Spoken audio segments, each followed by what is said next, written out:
Salve, salve pessoal da Cultive, todo mundo bem? Bem-vindos a mais um bloco, né? Esse em especial é muito bacana, que é a interpretação de gráficos estatísticos. Eu vou auxiliar vocês numa plena condição, num melhor raciocínio, numa melhor interpretação dos gráficos estatísticos que aparecem, né? Seja em provas de Enem, provas de vestibulares estaduais, onde for. Quero te ajudar e a hora é agora.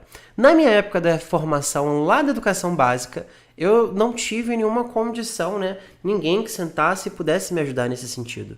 Foi algo que foi surgindo através, é claro, das demandas. Então, eu acho importante a gente começar a desenvolver um pouco isso. Para alguns pode parecer alguma coisa fácil, mas acredite ou não, é um tendão de Aquiles para a galera que inclusive faz Enem. Tem gente que não consegue interpretar muito bem. Então eu tô aqui para te ajudar. Os gráficos que a gente vai conversar hoje são os que mais caem em provas de vestibulares. Tudo bem?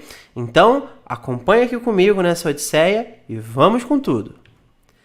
A princípio, o que são gráficos estatísticos? Elas são estruturas visuais que representam informações. Ou seja, elas vão trazer para um formato ali de imagem, né? numa condição, numa organização, os dados que, no caso, obtiveram de uma coleta, seja ela amostral, seja ela um censo, por aí vai. Então, assim, eles vão transformar esses dados numa melhor condição para que você possa interpretar da melhor maneira possível. E aí os gráficos, eles acabam destacando dados importantes da sua coleta de dados. Né? Ficou engraçada essa fala, mas é bem necessária. Ela vai destacar dados que são importantes. E é claro, frisa bem essa frase, tá? Essas palavras que eu vou comentar com vocês agora. Ela auxilia no cruzamento de informações. E isso a gente vai entender mais à frente o porquê, tá? Todo gráfico tem seu título, sua fonte e os seus dados. Seu título é aquilo que, de fato, né, norteia a sua discussão. É aquilo que vai falar, olha, esse gráfico vai falar disso, disso e daquilo. Que nem uma redação. Na sua redação, você tenta encontrar algo que torne tudo aquilo que você discutiu, né, acabe sendo representado por uma única frase. Então, o título ele vai auxiliar no que, de fato, o gráfico está querendo falar com vocês. Pode parecer muito fácil pensar assim, o título é isso. Mas, pelo incrível que pareça, nem todo mundo olha para título. E isso é muito, muito complicado, porque o título ele vai te ajudar a entender o cenário, vai te ajudar a dialogar com a questão, que é uma coisa que a gente vai conversar mais à frente também. Fonte é a origem daqueles dados. Quem foi que emitiu? Quem foi que coletou? Então é importante você sempre averiguar a fonte dos gráficos estatísticos. É o IBGE? É a CNC? É algum outro órgão de pesquisa? É alguma instituição de relevância? Então é muito importante você ficar de olho, certo? E os dados, é claro, que vêm divididos nas condições de legenda, que sempre vai ter uma condição lá de legenda para poder você tratar os seus dados, as cores e tamanhos, né? Cor e tamanho vai te ajudar muito a diferenciar algumas coisas, né? No gráfico de coluna, no gráfico de setores, no gráfico de área. Ele vai te auxiliar a você entender qual é a tendência que está sendo trabalhada dentro daquele gráfico. E é o que a gente vai ver de imediato aqui no nosso gráfico de coluna. À nossa esquerda da tela temos o desempenho matemática e à nossa direita aqui nós temos um cruzamento de dados fornecido pelo valor carreira e pela população economicamente ativa. Né? São dois dados cuja fonte uma das fontes é o IBGE e ele faz esse cruzamento de dados dessas duas condições para dialogar um pouquinho. Tá? Então vamos olhar primeiro para o desempenho matemática. Lembra da cor? Lembra do tamanho? Tá lá, ó. Se você olhar visualmente, você entende que essa turma ela é boa em matemática, né? Tendo a sua maioria, né, dos alunos, né, 35% dos alunos bons em matemática.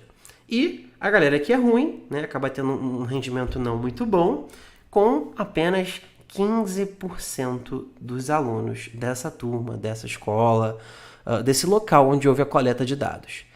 E como poderia ser abordado aqui? A comparação entre as barras, a diferença entre as barras, entre as porcentagens, um diálogo quanto ao texto e, é claro, o gráfico. Então, nesses casos aqui em especial, tanto no de coluna, no de linha, tanto no de coluna quanto no de setores, procurem sempre analisar o tamanho e a cor.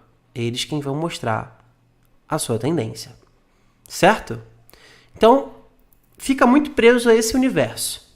Nesse segundo caso aqui, como ele faz um confronto de informações, você consegue analisar, por exemplo, que há uma tendência maior no valor carreira entre 25 e 34 anos, né? E no PEA também na mesma faixa etária. Então você consegue entender as faixas etárias de acordo com cada situação. Então ele vai explorar isso, essas diferenças, o que é maior, o que é menor. Ele vai entender esse cenário por meio do gráfico. Gráfico de barras, mas é muito parecido com o anterior. Sim, mas às vezes nessa condição de barra, ele melhor acaba mostrando para você, né, a informação. Você consegue ter um melhor layout, uma melhor visualização. Então, o gráfico de barra, nesse primeiro caso aqui, ele traz, por exemplo, que essa loja ela não tem um bom rendimento nas vendas de cama, mesa e banho, né, que está ali logo à esquerda das barras azuis. E que ela vende, né, o carro-chefe deles lá são as roupas femininas. Tudo bem? Então você consegue ver pelo seu tamanho, volto a dizer.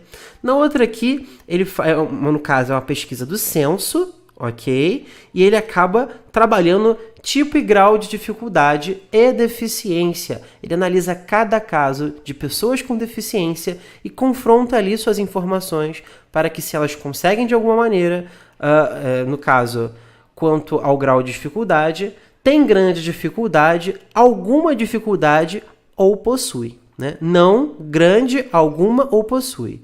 Então você consegue entender pelos tamanhos e pelas cores que as pessoas com deficiência visual, com exceção da parte do não consegue de modo algum, são as que mais possuem ali, né, grande dificuldade ou alguma dificuldade.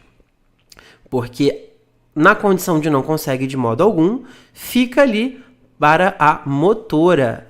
A mental e a intelectual acaba levando a parte do possui. Então você consegue diferenciar dessa maneira, analisando, essencialmente, volto a dizer talvez pela milésima vez, o tamanho e as cores do seu gráfico. Tá? Gráfico de setores, né, ou conhecido popularmente como de pizza. Gente, ele está cada vez caindo em desuso, mas é bom a gente conversar, né? Às vezes aparece ali em 3D, aparece algum dado nessa condição, mas é bom a gente dar uma conversada sobre ele. Mesmo esquema, tanto o tamanho da fatia quanto a cor é o que vai te ajudar a interpretar. Então, se for maior a fatia dessa, muitas aspas ali, dessa pizza, maior é a tendência que está sendo falada. Então, segundo a nossa pesquisa, as pessoas ali preferem mais o futebol. Natação acaba tendo 10%, basquete 15%, vôlei 30% e outras modalidades ficaram ali dentro daquele universo dos 5%. Tudo bem? E é isso, pessoal. Muito obrigado pela sua atenção e até o próximo. Valeu!